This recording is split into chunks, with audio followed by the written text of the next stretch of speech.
नमस्कार, मैं भोला यादव आपके सामने क्लास 10 बायोलॉजी के पौधों में जनन आज हम आपको बताएंगे।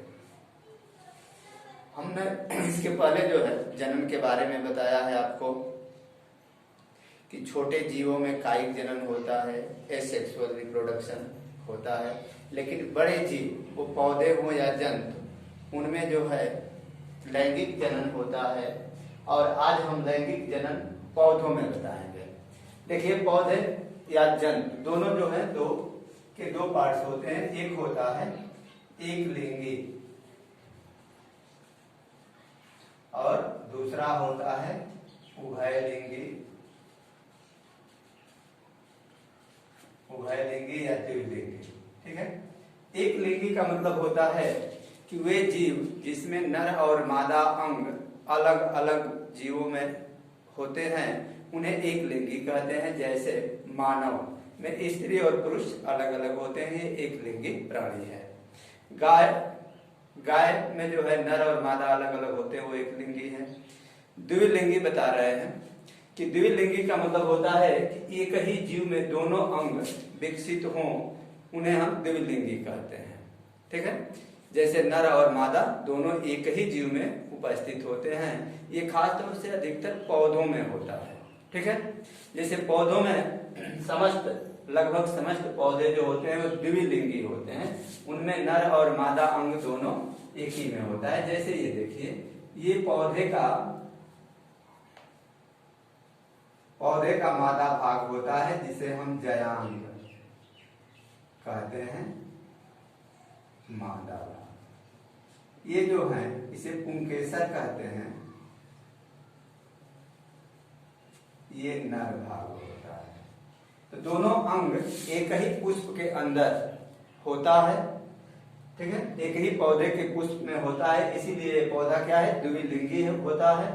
और इसमें कैसे जो होता है, यह अपने जैसे जीव जो है ये उत्पन्न करते हैं। अब इसके बारे में बता रहे हैं। देखिए, ये नर के ऊपर छोटे छोटे कण होते हैं।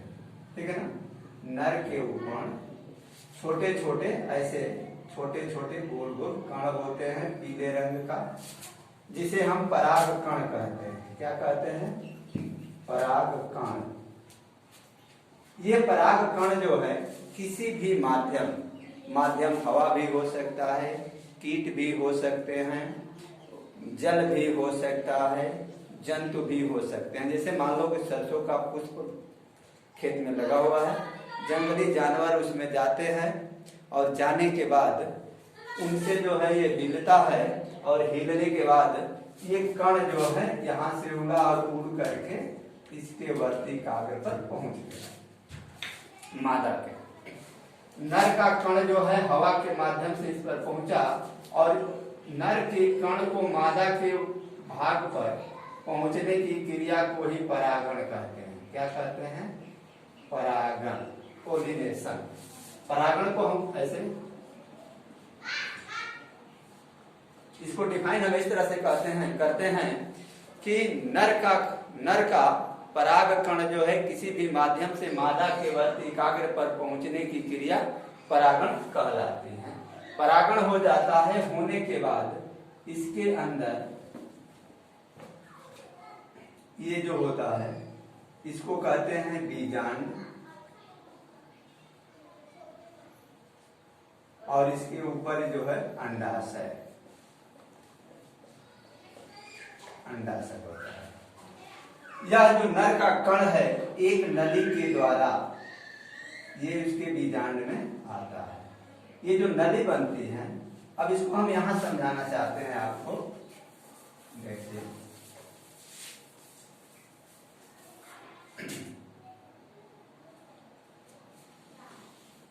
दिखाई दे रहा है ना? हाँ।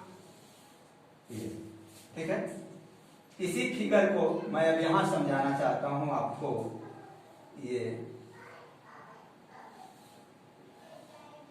यही बीजांड होता है और ये अंडाशय होता है।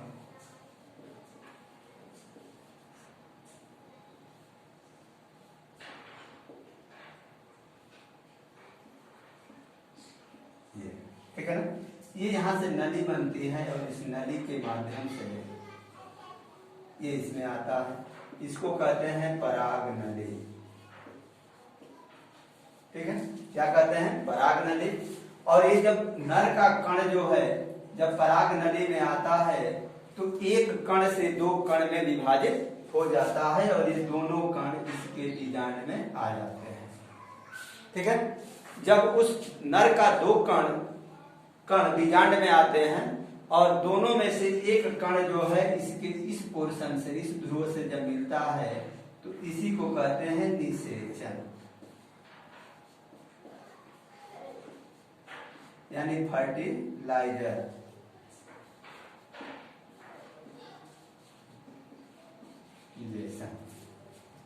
अब कोई पूछे कि निषेचन किसे कहते हैं, तो बच्चे ये जानिए कि नर और मादा के शुक्राणु को आपस में मिलने की क्रिया ही निषेचन कहलाती है। देखिए ये क्रिया निषेचन नहीं कहलाई। जब नर कण बीजांड में आया, आकर के मादा के अंड सेल से, अंड कोशिका से जब मिला, ठीक है, मिला तो इसी को क्या कहते हैं? निषेचन। और जब ये निषेचन होता है तो इसी निषेचन से उस पौधे के अंदर बीज का निर्माण होता है। क्या होता है? बीज का निर्माण। बीज का निर्माण कहाँ होता है? तो बीजांड में होता है। और इसके बाद से यह जो है इसके पोलर से जब मिलता है तो इसी को कहते हैं द्विनिषेचन।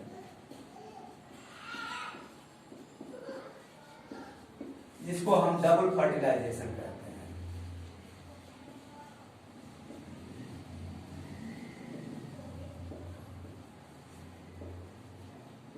डबल फर्टिलाइजेशन कहते हैं द्विनिषेचन।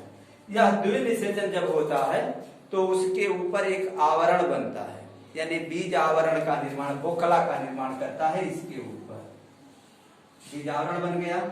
इसके बाद से जो ये अंडाशय है, अंडाशय ही जो है किसी भी पौधों में ये जो है फल के रूप में परिवर्तित हो जाता है, फ्रूट बनाता है।